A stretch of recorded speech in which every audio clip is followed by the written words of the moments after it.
Porque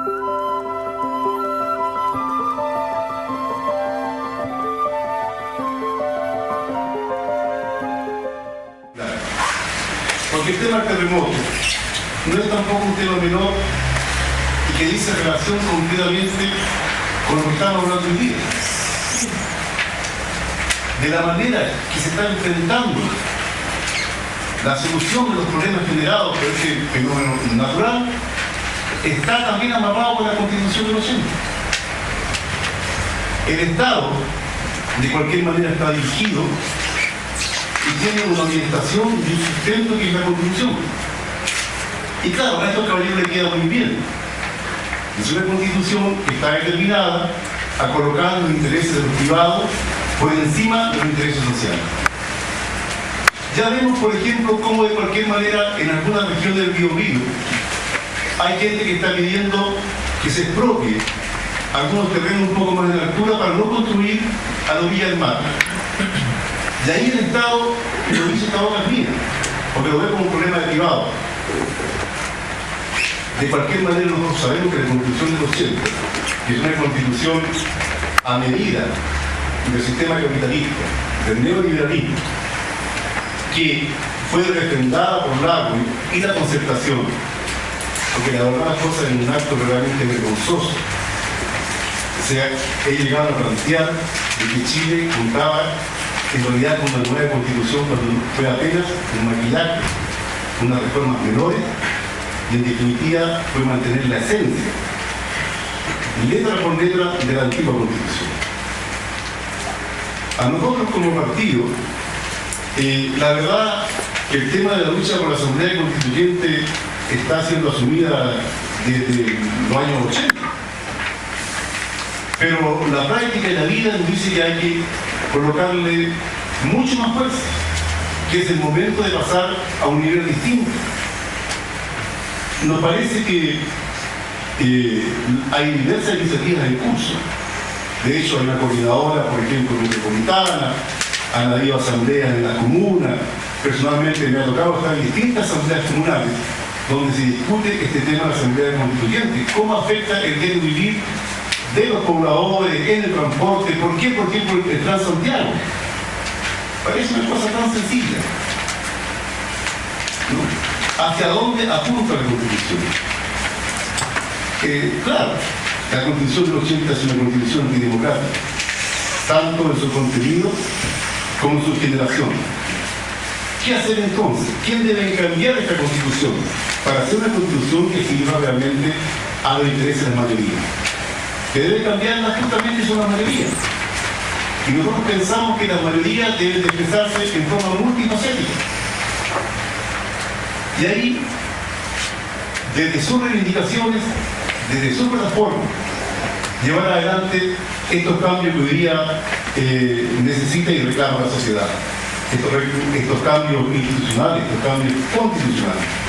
¿Ya? No nos parece a nosotros, por ejemplo, que sea posible, y nunca ha sido, la transformación o echar abajo esta Constitución, colocar una nueva democrática, sino es con el protagonismo de gente, ¿cierto? Con la participación activa, con la emergencia en todo lugar, desde la obra de teatro hasta la lucha callejera, desde el reclamo del sindicato, en la junta de vecinos, en el centro de alumnos. O sea, si no se convierte este tema de la Asamblea Constituyente en un reclamo popular y masivo, no hay Asamblea Constituyente. El sistema está muy cómodo. La concertación gobernó todos estos años con esta Constitución y le dejó la mesa servida a la alianza para que continúe, aún incluso sin mayores reformas de carácter constitucional o política o legal. Entonces nos parece que necesariamente nos va a llevar a un trabajo de participación y protagonismo popular. ¿Qué características debe tener la Constitución del futuro?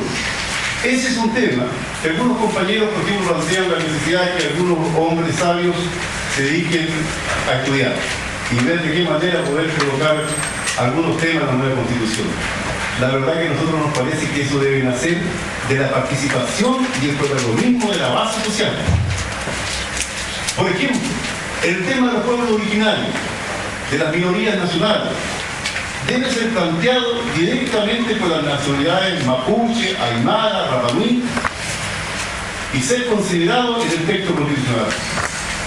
El tema de la cultura, las regiones vivas del arte y la cultura deben de estar allí expresando sus reivindicaciones, su punto de vista. Es decir, la Constitución o el movimiento por una nueva Constitución y el carácter que debe tener esta debe tener un protagonismo popular central. No debe ser hecho algo entre cuatro paredes, por varias razones, compañeros.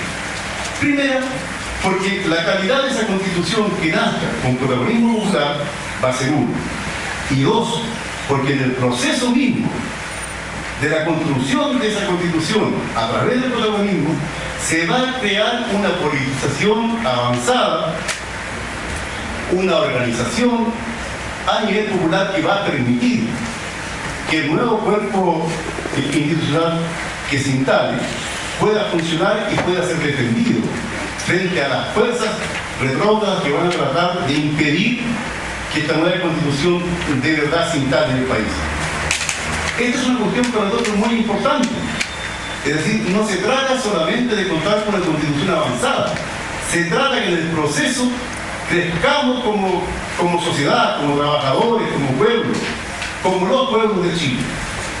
Y en ese crecimiento tener la capacidad, ¿no es cierto?, para defender lo que se logre avanzar allí con su nuevo orden constitucional y pasar a un nuevo paso. Por otro lado, a nosotros nos parece, compañeros, que siendo muy importante esto de la nueva Constitución, porque de verdad hay que refundar la República desde el punto de vista democrático. ¿Ya? Nosotros luchamos por una sociedad mucho más avanzada que el socialismo hasta llegar a una sociedad sin clase, ¿no? Es por eso que en esta etapa, en esta fase, pensamos que sin sectarismo, sin ningún aspecto de exclusión de nadie, nosotros pensamos que todas las fuerzas y todos los sectores que estamos en contradicción con el actual ordenamiento tenemos que llegar a debatir y a impulsar una plataforma común para llevar adelante. Esta no es una tarea de pequeños grupos o de algunos que se autorreclamen como los sostenedores nada más que de esta iniciativa. Es una tarea colectiva de las mayorías de los pueblos de Chile. Gracias.